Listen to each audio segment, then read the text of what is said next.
Welcome. Thank you very much, and welcome to Wrigley Mechanical. That name sounds familiar. I said it's too bad we're not in retail. There's a lot of good advertising here. I hope you know how proud we are to welcome you all here. What a great day.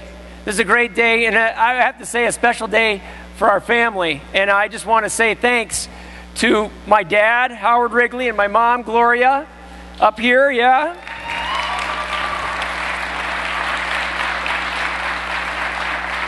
And my brother Blake over here, president of Wrigley Mechanical, my sister-in-law Kathy, my wife Kathleen, and kids, Quinn, Patrick, Harper, nephew, Max, Jack, Grace, the whole family. Anyway, moment of personal privilege.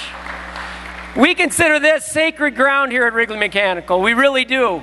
This is a great example for America, and I have a feeling that's why we've got 3 out of 4 presidential candidates coming to North Dakota at these exciting times. I'm going to leave it at that because some other people are going to talk about that a bit, but we consider this sacred ground, job creation, about the future, and we really could not be more proud of Wrigley Mechanical. My dad founded this company, and people say, what's their prescription for success? He convinced me to go to law school and not work here. No. Without further ado, I've got the privilege, you're going to hear from some great men coming up here. I've got the privilege of introducing our friend Harold Hamm. Now, he's got a different accent, but we consider him a North Dakotan in a lot of ways, and it's a privilege to introduce him this morning. He's got a lot of titles. Friend among them. We're glad to have him here. They told me a new one, and I wrote it down. He is the chair of the Energy Policy Advisory Group for the Romney for President organization, which you're going to hear from this morning. We're proud to have him. Please welcome Harold Hamm to Wrigley Mechanical on this stage. Thanks. Harold, come on up.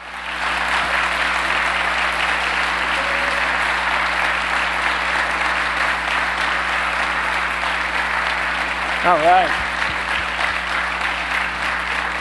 Welcome. Thank you. Thank you, Drew. Well, it's good to be here in North Dakota.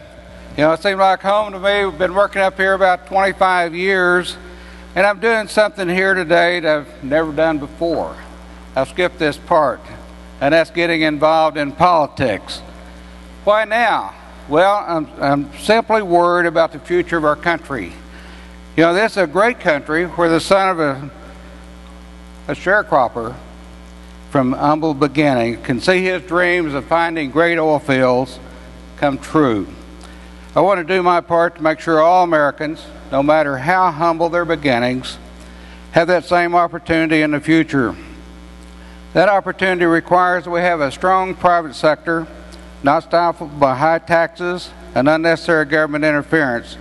The current administration has a different view of America. They seem to think opportunity comes from bigger government, higher taxes, and artificially created jobs. I just don't agree with that. Here in North Dakota, we all know that we're at the tip of the spear of the renaissance in American oil and gas production. We've reduced our dependence on foreign oil to less than 50% for the first time in many decades. This renaissance is so strong that not even the President of the United States, President Obama, doing everything in his power to stifle the production of fossil fuels, could stop it. The thousands of domestic oil and gas producers in this country are making America much less dependent on foreign oil in spite of this president's efforts to stop us.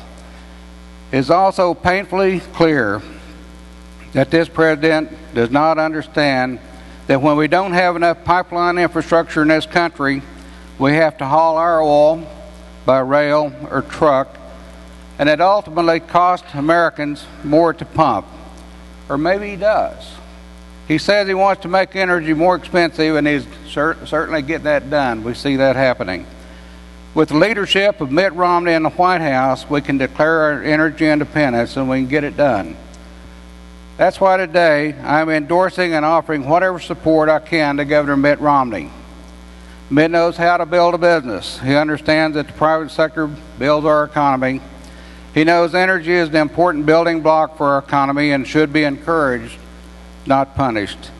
He has made a payroll and understands what it means to build a business, but most of all, he is a champion for all the children of America that dream of having a better life and making their dreams come true. That's the leadership we need leading this country.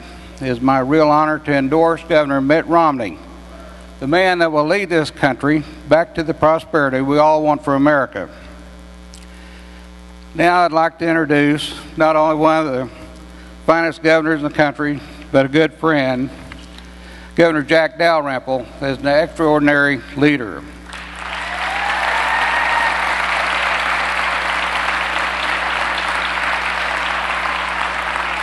Of course, he has led North Dakota with a steady hand, whether it's the challenges of massive flooding or managing the infrastructure growth that accompanies the largest oil field discovery in 40 years.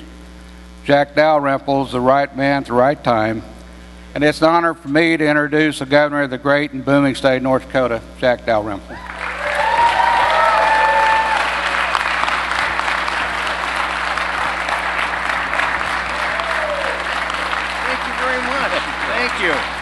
Thanks a lot.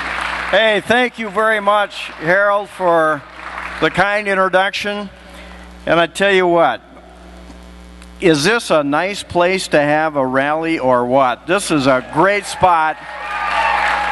Wrigley Mechanical, thank you to Howard and the family, everybody for having us in here, but especially to the people who work here at Wrigley Mechanical. How long did it take you to get ready? A couple of days before we could walk in here? Thanks for having us. Really appreciate it. And to all of you, I got to say, isn't this a great time to be living in the state of North Dakota?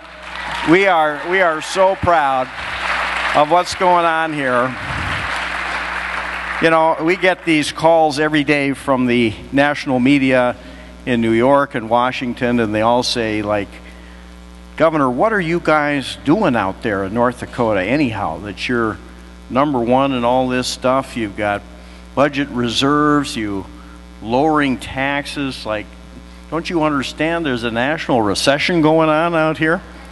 And I am so proud to explain to them that we are the state that has emerged from all other states.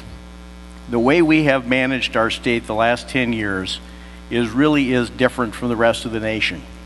We have created jobs, we have lowered taxes, we have built a friendly environment for business.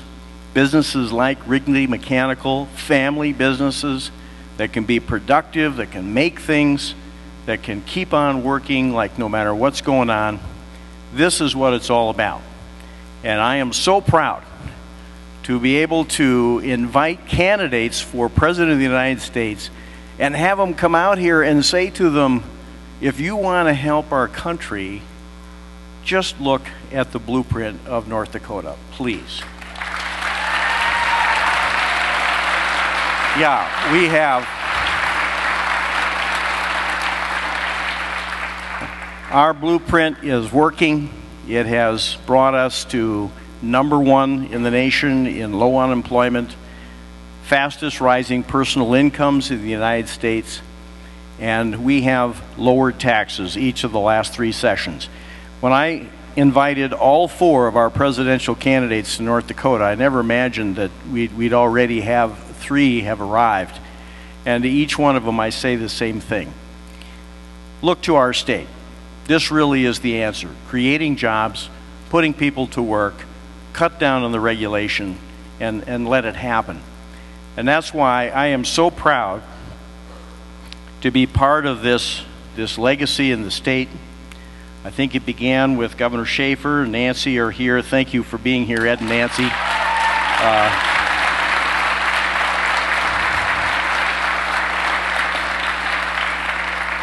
We were lucky enough to be able to continue it with Governor John Hoeven, and I was part of his team for 10 years. And now, of course, that John has moved on to the U.S. Senate, I have taken over his job. By the way, I happen to have this little campaign going on this year, and I would like to continue to be your governor if you're willing. Thank you.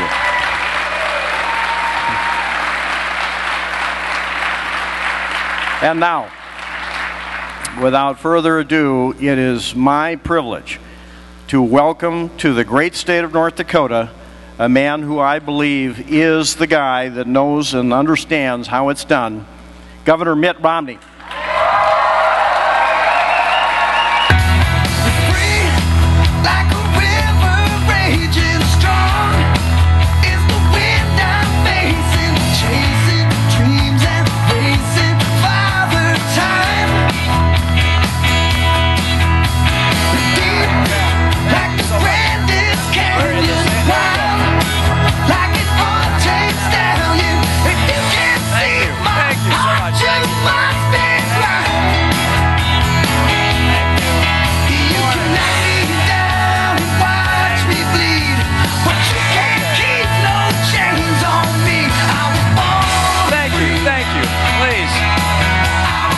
What a warm welcome on such a chilly day. Oh, it's not that cold, you know?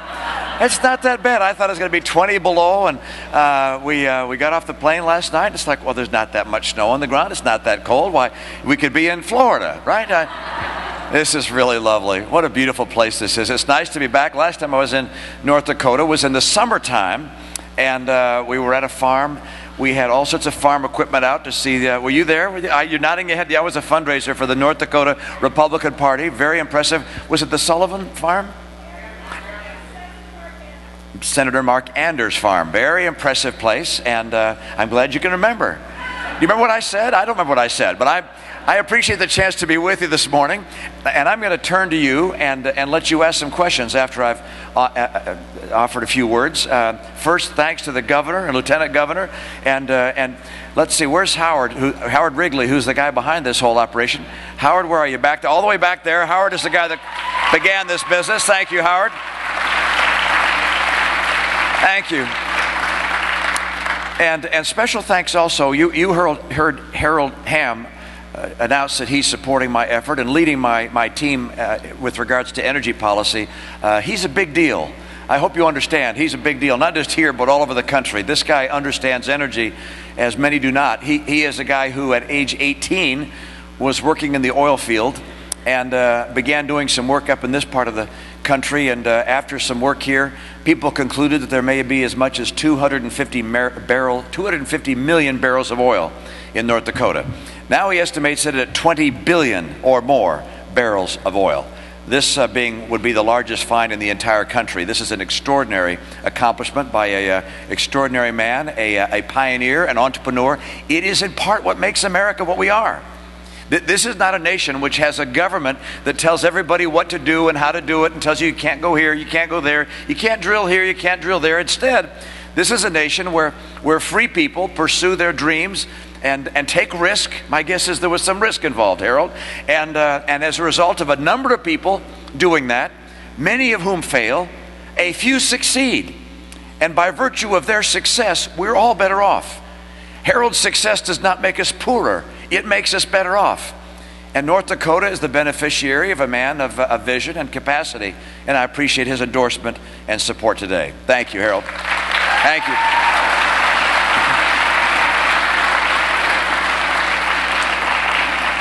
Now today the president is going to be in New Hampshire talking about energy in North Dakota.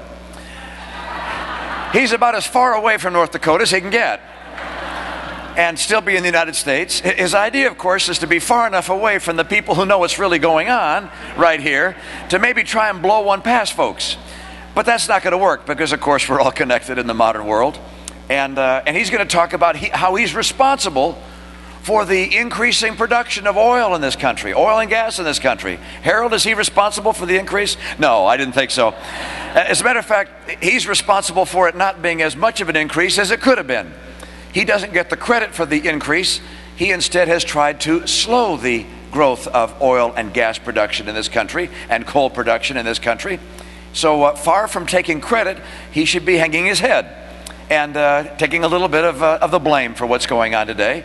As a matter of fact, the reason I say that is because the policies of the past are what opened up federal lands to allow folks like Harold Hamm and others to drill and take risk and to provide additional production of oil and gas.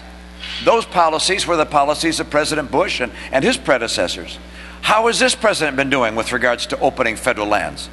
Well, he's cut the lease rate in half. And how about giving permits to drillers? He's cut that rate of permitting down to 1/3. This is a president who's not been helping this situation. And then he takes his EPA and uses them to try and stifle the development of oil and gas in this country and coal. And then he gets his EPA and tries to get them to start regulating fracking.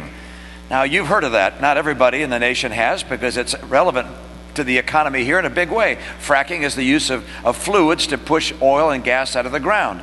It's a very common technique used in the majority of oil wells in this country. And yet the Obama administration wants to change our long practice. Long practice is that fracking is regulated by the states.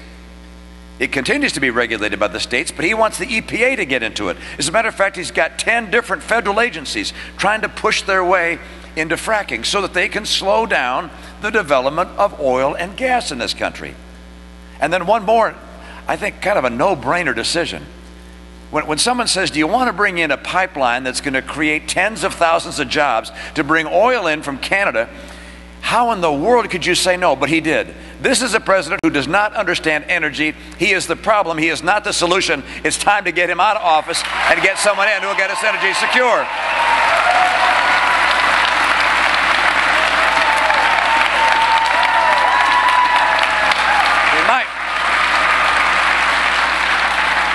Look, my own view is we expect the government to be responsive to those that come asking for a permit, and to say, look, we can let you know in a certain amount of time, tell them the time period, we'll make a yes or no decision. Businesses, small and large, can deal with no, and they love hearing yes. What they can't deal with is uncertainty. I mean, it's like if you went to the car dealership after you had your car in there for repair, and you said, how long do you think it's going to take till I get my car back? They say, well, we don't know. You said, well, gee, all we're doing is changing the oil, right? Can't you tell me when it's going to be ready? No, we just don't know. You can't deal with uncertainty. You can deal with a long delay, but you need to know when it's going to be decided. We need the same thing for the federal government. We need the federal government to say, we're going to open up federal lands, we're going to give you permits. This is the time period it will take for you to know if you get a permit, so that businesses can rely on those things, get loans, make investments, hire people, buy equipment necessary for drilling. We have to have a government that's responsive like businesses try to be. And then there's some other things we have to do. We have to open up our resources, open up federal lands to drilling, open up ANWR, open up offshore drilling. Let's take advantage of the energy resources in this country to finally get America energy secure and energy independent from the cartels.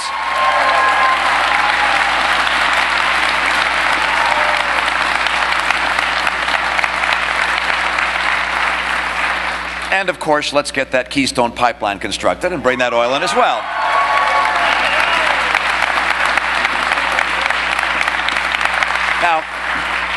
Now I know the president has a different model. His model is what people call green energy, all right? Green jobs. Green jobs are basically taking money from you so he can give the green to his friends. And you've seen that happen, which is supporters of his, whether they're Solyndra with their solar technology, or Enter1, which is a battery company, or Fisker and Tesla, which are electric cars. By the way, electric sport cars, I think they sell for like $75,000 or something of that nature. Fisker being the cars being made, I guess, in Finland. Obviously, these are not great ideas for getting our economy going or providing the energy we need. I like wind and solar sources of energy. I think they're great, but they're not going to drive our cars, all right? So we're going to develop them, but we're not going to have the president deciding the winners and losers. We want instead the free market and the free economy to encourage those sectors that have the greatest potential to get America energy secure.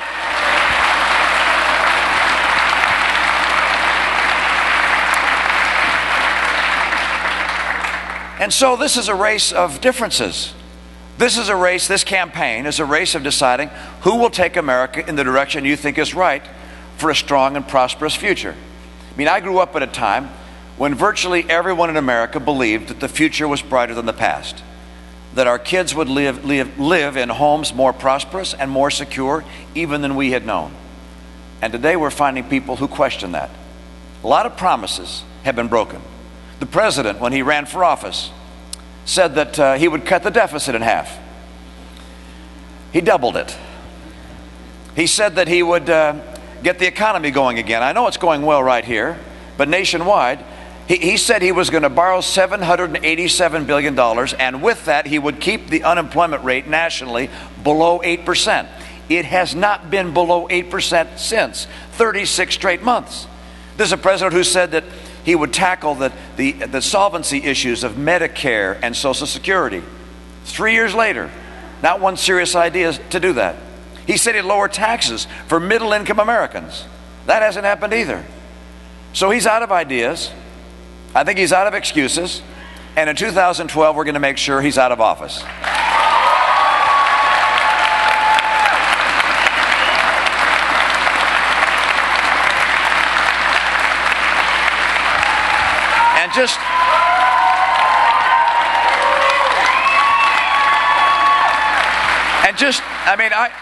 I spoke about energy as one of the places where we have an enormous difference, but there are others. One is the deficit.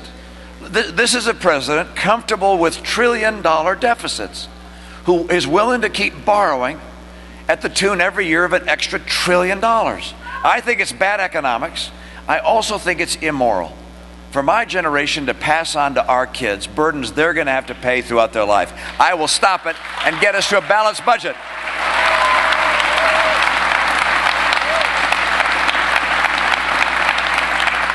You know, I mentioned that he's been a failure when it comes to getting this economy turned around and getting people back to work. I looked at his latest idea, and that was to raise taxes from 35% to 40%, the top marginal tax rate. Now let me point something out. Do you know how many people in America, private sector workers, work in businesses that are taxed at the individual tax rate, those tax rates? Do you know how many workers work in those kinds of businesses? 54 to 55%. The majority of workers in America work in businesses taxed at the individual level. And so when he takes that tax rate from 35% to 40%, he kills jobs. He makes it harder for small business people to expand, to add plant and equipment, and to hire people, and to raise wages. He kills the economy. That's what he's doing. What I want to do instead is to have a 20% rate reduction across the board for all Americans. Let's get America back to work.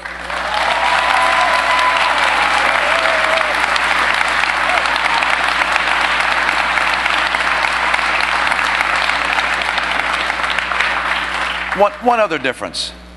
He thinks he understands health care better than you and your doctor. So he puts in place this massive federal takeover of health care. If I'm president, I'm going to repeal Obamacare.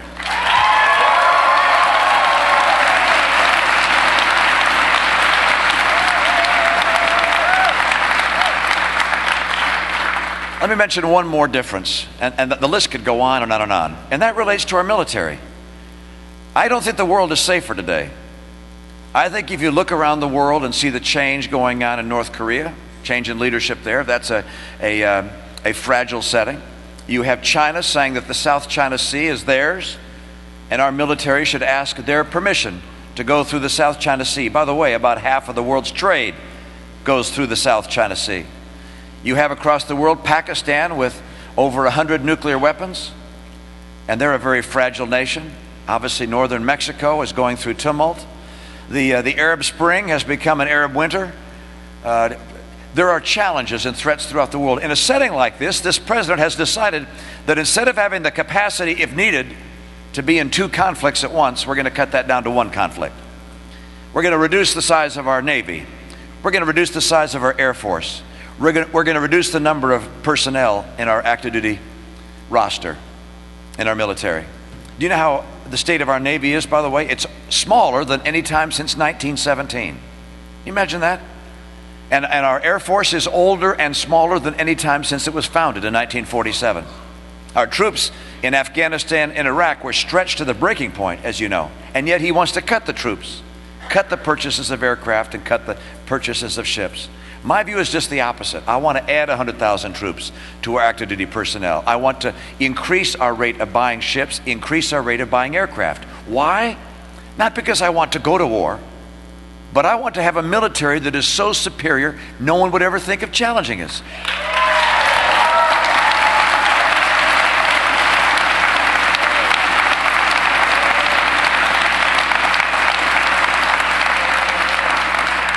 And so we face a time to decide what the course of America is going to be.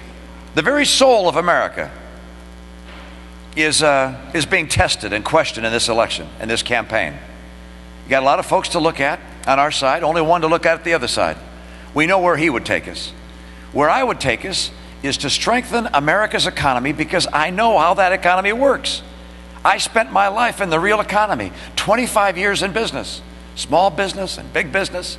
I then went to the Olympics and helped run those games. Then took those skills and went to a state. Balanced the budget every year without raising taxes, without raising our debt burden. These are the kinds of skills we finally need to have in Washington. If you believe that it will help our nation to have someone who understands the economy lead it, if you believe it's a time to have a return to the principles that made America the nation we are, not big government, not intrusive Obamaism, but instead the kind of American principles of small government and entrepreneurship and innovation and pioneering and opportunity, if you believe those are the principles we need, and a person who understands how to apply those principles is the kind of leader we need, then I'm asking for your vote.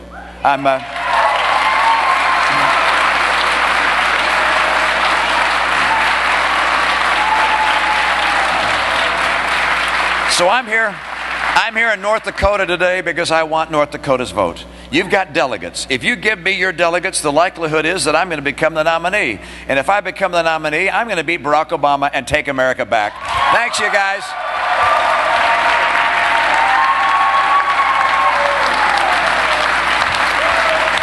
Thank you. Thank you. Please. Now for the brave. Usually my experience is it's hard to get the first question. People don't want to ask the first question, but then after a couple of questions, it's hard to stop the question. There's one back there. Yes, sir. You don't need a microphone. Just shout it out. First of all, I'd like to tell you, I started out Governor Romney years ago. I went to Duke Gingrich. I went to San Forum. I lasted 10 minutes. So far, I've been here almost an hour and a half. So I know where I'm going. My question is this. We know the economy is number one thing. But we also see something else the president is doing, his attack on the Constitution, especially the First Amendment.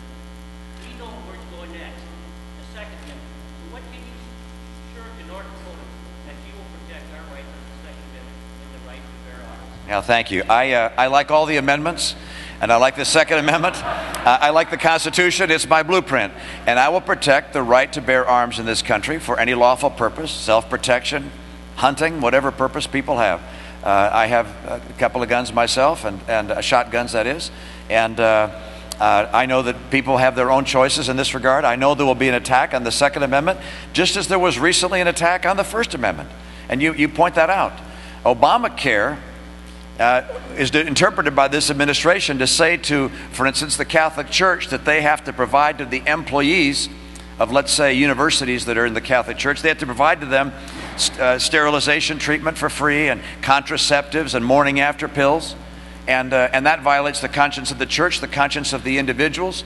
And fortunately, there's an effort in Washington to stop that, to reverse that. But this is a president, I agree, who is attacking the principles of the Constitution, that the First Amendment, the Second Amendment, and there'll be more.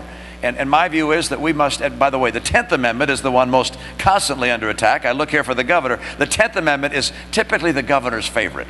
It says roughly this: all powers not specifically granted to the state, or specifically granted to the federal government in the Constitution, are reserved to the states and the people. And so states and the people are the place where we should keep that power. Thank you.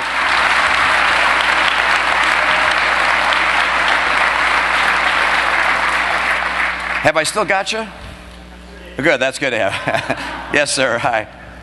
Governor, my name is John Phantom. I'm District 45 Republican Chairman right here in Fargo. Excellent. This is my daughter Elsie. She's 6 months old. President Obama has been signing her name to IOUs since before I was even married. What is America going to look like 20 years from now if we re-elect President Obama? How will that change? Well, that's a great question. Thank you. And Elsie, I appreciate her being this morning, being here this morning. She's a bidding Republican. This is very good news. Well, I think we can see what's happening with debt. He's adding about $1 trillion a year to the debt. And at some point, and it doesn't have to wait 20 years, at some point, the debt will reach such a level that people who are loaning us the money, the Chinese and Europeans and other financiers, will say, I'm not willing to loan money to America at low interest rates because I'm not sure they'll pay it back with dollars worth very much. And so they'll start asking for higher interest rates.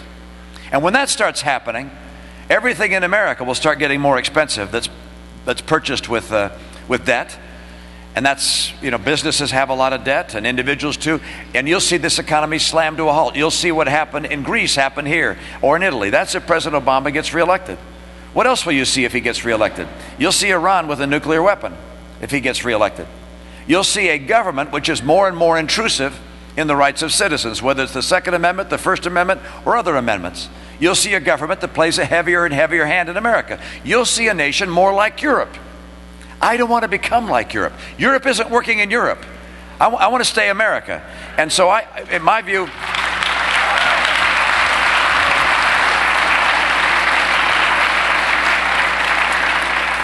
you see, in business, there's Howard back there. In business, if you don't balance your budget, you don't last. You go out of business. I spent 25 years in business balancing budgets. And then I took that skill to the Olympics, where we were in trouble and we balanced the budget. Then I went to my state. We had a $3 billion budget gap when I came in. We cut expenses to balance the budget.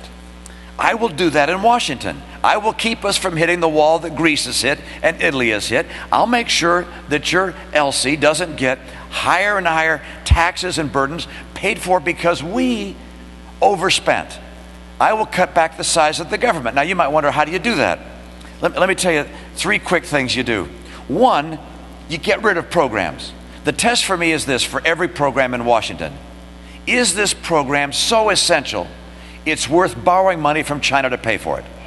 And on that basis, I'm going to get rid of a lot of programs. And number 2, Governor, I'm going to take a lot of what Washington is doing, from Medicaid, which is the health care program for the poor, Medicaid, food stamps, housing vouchers. Instead of the federal government telling you what to do and running these programs in some cases themselves, I'm going to take those dollars, combine them, give them to the state, and let the state care for its own poor in the way it thinks best.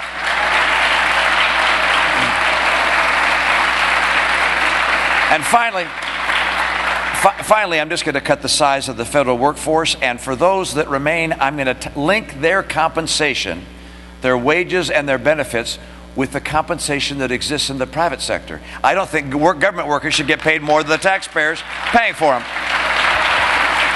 So I'm going to get us a balanced budget and make sure that Elsie doesn't have to pay for our expenses. Thanks so much. Great question. Thank you. Yes, sir. Can we count on you to appoint Supreme Court justices that are loyal to the Constitution? Yeah, thank you.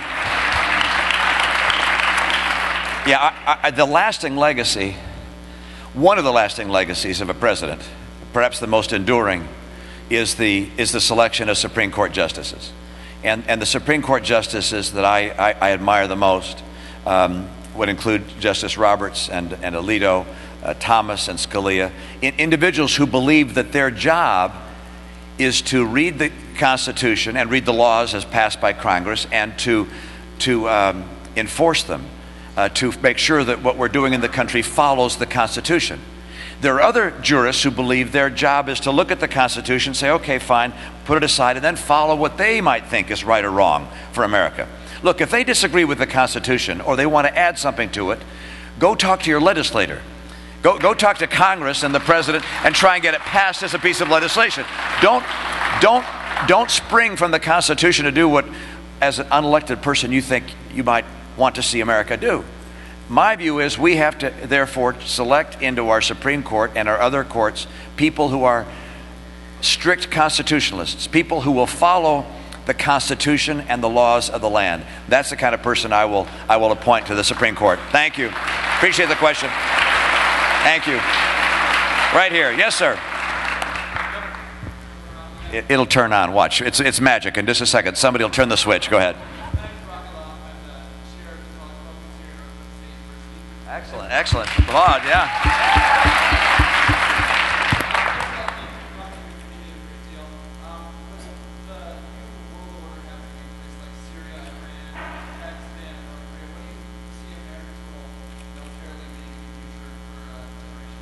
Great, thank you. How many Republicans, college Republicans at the university? All right, number of them here. Stand up. How many members of the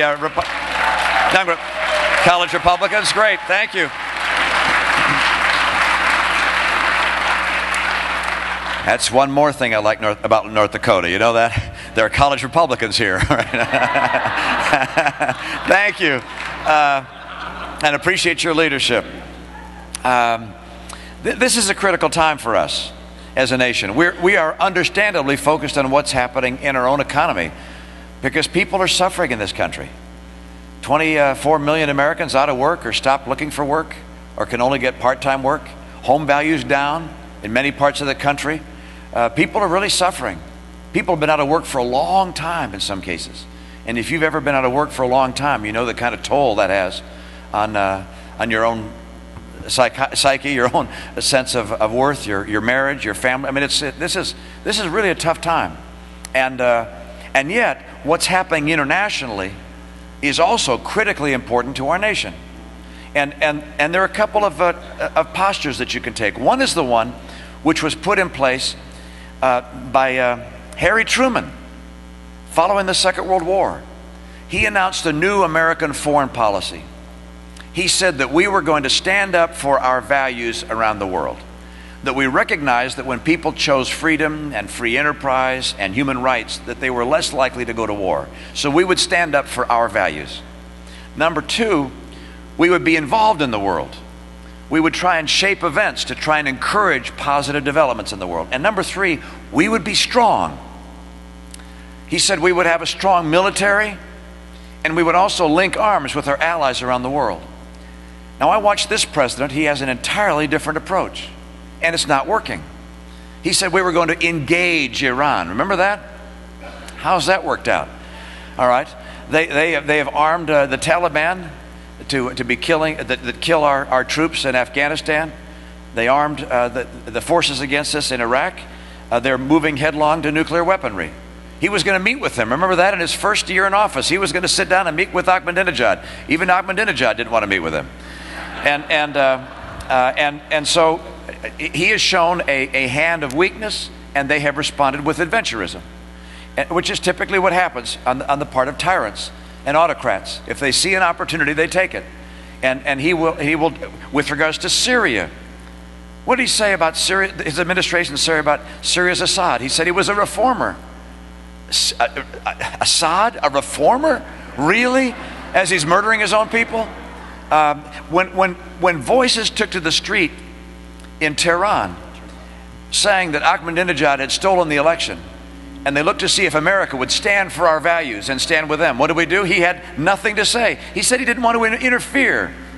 This is a president who has taken an entirely different foreign policy, and it's not working. And my view is we must have in our nation a foreign policy that, again, says we will stand by our values, we will stand by our friends, we will be strong as a nation, and we will assure that the principles of democracy and freedom and human rights prevail in this world. And I will do that with a strong military and a strong commitment.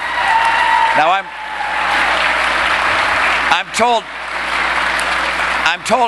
told I've kept you long enough this morning, so I just want to say this. I want to thank you for your willingness to spend some time with me this morning. I appreciate your 1 hour and 45-minute support of my campaign. I hope I can keep you for a little longer. And I want to make sure you guys get out and vote. Back in my state, we used to joke, vote early and vote often.